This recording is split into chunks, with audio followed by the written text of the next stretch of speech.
Pemirsa, kita akan langsung menuju ke Maros, Sulawesi Selatan untuk mengetahui perkembangan terkini dari pencarian dan evakuasi korban kecelakaan pesawat ATR. Ada dari kepolisian.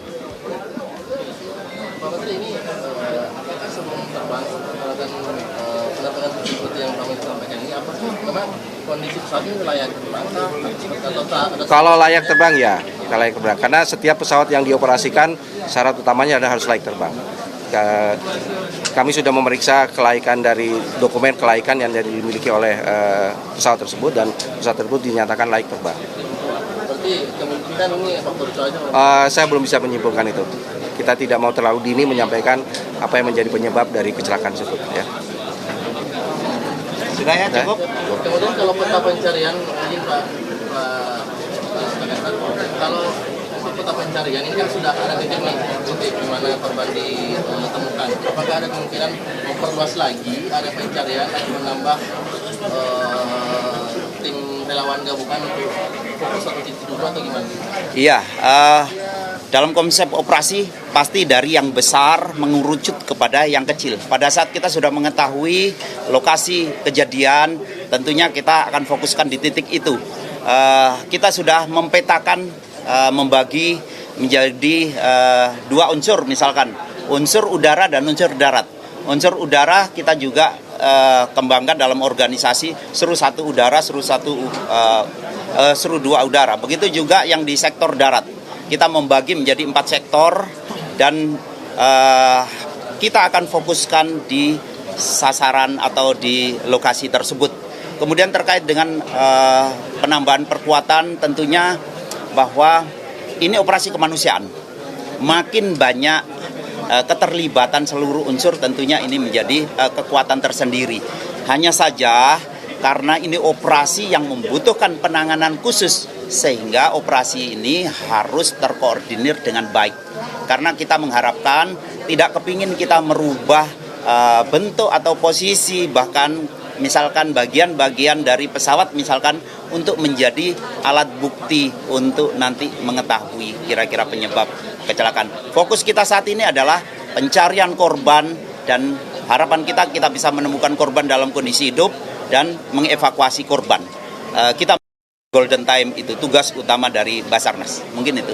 Ini sudah berapa banyak armada udara yang dikerahkan? Sudah berapa banyak yang dikerahkan sampai saat ini? Untuk kekuatan udara yang kita gunakan, Badan SAR Nasional bisa mengerahkan dari manapun dan juga kekuatan udara yang ada di seputaran sini. Dan ini sudah dilakukan dari TNI Angkatan Udara misalkan. Sudah mengerahkan pesawat-pesawat yang memiliki kemampuan untuk foto udara, yaitu pesawat Boeing sudah dilibatkan. Begitu juga pesawat misalkan helikopter.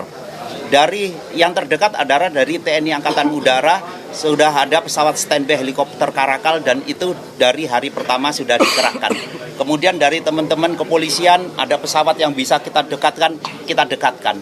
Kemudian kita juga memiliki pesawat SAR karena memang paling efektif di sini kita lakukan evakuasi menggunakan unsur udara karena untuk jalan darat medannya seperti itu. Akhirnya kita juga ingin mendatangkan. Begitu juga kekuatan darat khususnya yang saat ini dikendalikan di sini, kita hadir langsung mulai dari Bapak Pangdam. Kita sama-sama melihat berapa banyak kekuatan dari teman-teman Angkatan Darat, kemudian hadir juga dari Marinir, kemudian dari TNI Angkatan Udara, dari Paskas, semuanya tergabung dalam operasi yang tujuan utamanya adalah fase ini kita berusaha untuk mencari korban dan menemukan. Pak Kapolda, izin Pak, sejauh ini ada berapa keluarga yang sudah uji termasuk? Sampai hari ini ada dua orang yang diuji, satu di Makassar dan kemarin yang sudah saya sampaikan diuji di Bogor. Ini sudah kita uji. Kemudian hari ini juga dari masing-masing Polda sudah dapat alamat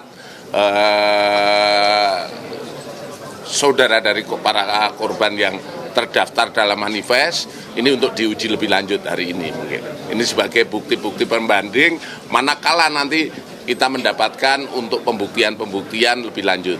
Karena di situ memang ada hak-hak yang nantinya secara administrasi harus dimiliki oleh yang terdapat dalam manifest. Gitu.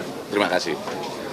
Pak, mungkin kalau dari Pemprov Sulsel, Pak, terkait dengan peristiwa ini.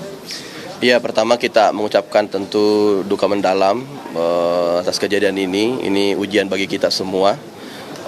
Dan juga kami berterima kasih kepada Basarnas dan tentu dari Kemenhub dan seluruh Forkopimda ya. Kita telah menggelar operasi gabungan. Ini ada lebih dari 1.000 orang kita kerahkan.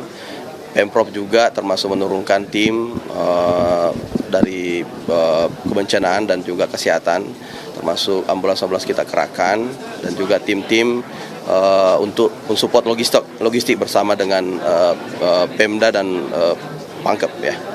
Dan mudah-mudahan apa yang kita lakukan ini adalah bukti kekompakan kita ya, keseriusan kita untuk kemudian bagaimana bekerja sama dan juga untuk saling mendukung dan mempercepat bagaimana proses-proses evakuasi terhadap apa yang kita telah temukan sebelumnya. Dan kita akan terus melaksanakan pencarian-pencarian.